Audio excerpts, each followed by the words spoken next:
la société traditionnelle, on était de père en fils, de mère en fille, de père en fille ou de mère en fils, dans le même village, depuis des siècles. On était de cette région.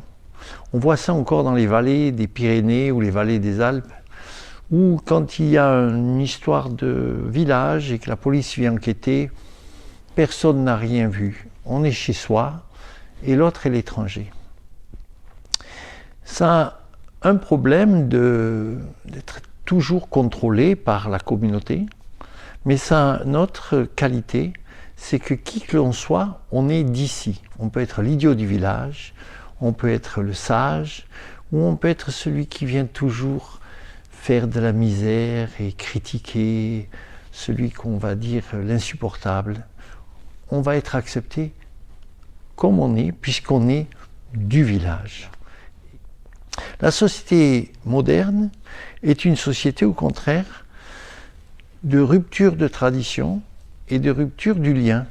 Donc là, on sait, le symbole de ça, c'est le colon américain des États-Unis qui va dans ces grandes plaines et qui est lié à personne.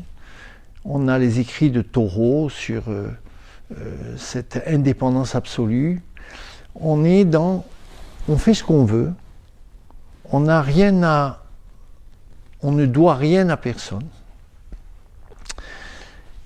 Or, en 1865, le docteur Baird a décrit une pathologie qui s'appelait la neurasthénie, qui était liée à des somatisations, à des fatigues chroniques, à des angoisses, chose qui n'existait pas dans la société traditionnelle. Il y avait d'autres pathologies psychologiques, comme la mélancolie, mais on était maigre, on était faible. La neurasthénie s'adresse à des gens très actifs, très solides, ce qu'on appelle actuellement le burn-out ou la névrose. Tout ça, c'est une maladie qui s'est appelée au départ, curieusement, le mal américain. C'est-à-dire qu'il dépend directement d'un type de société.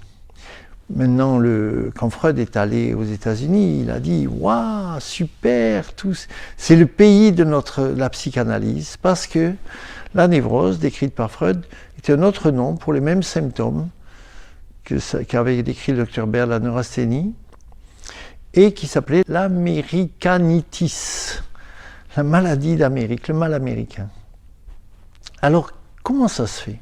Eh bien, ça se fait que si je suis sans place, il va falloir que je prouve que je sois utile, il va falloir que je sois autonome, il va falloir que je puisse me débrouiller seul.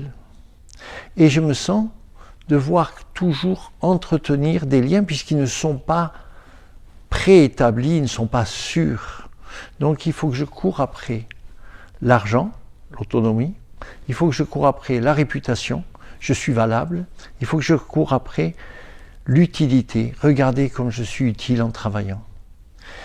Donc le symptôme de surtravail et le symptôme de se sentir seul sont deux symptômes facilement corrélés, mais qui sont aussi corrélés au fait de la société moderne, c'est-à-dire je n'ai pas de place sur cette terre, il n'est pas sûr que j'ai le droit d'être là, qui peut être lié à l'accueil à la naissance et aussi au clan, la force du clan. Est-ce que je me sens lié à mes ancêtres?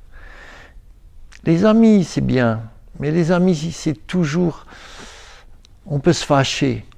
On est toujours l'enfant de nos ancêtres. Ça, c'est dans notre sang. On ne peut pas ôter nos chromosomes. Même si je n'ai pas connu mon arrière-grand-père, je suis les descendants de cet arrière-grand-père. Donc, dans une société où on est coupé des racines, actuellement en France, une personne sur deux ne peut pas dire les 4 prénoms de ses grands-parents. On a perdu la mémoire du lien qu'on a en Afrique ou dans les Indiens d'Amérique ou si on regarde dans la Bible, combien les histoires de généalogie sont importantes, occupent des chapitres et des chapitres. Nous, en Occident ou dans la société moderne, la société américanisée, on va dire, qui est d'une certaine manière conquis le monde, on va courir à prouver qu'on est utile en travaillant, cherchant la renommée, cherchant la puissance, cherchant l'argent.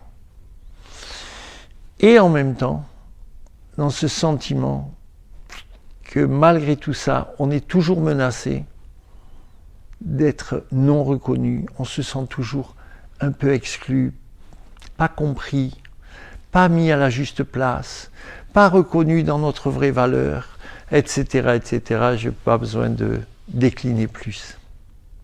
Alors maintenant que j'ai décrit les liens, on va essayer de décrire comment changer très rapidement.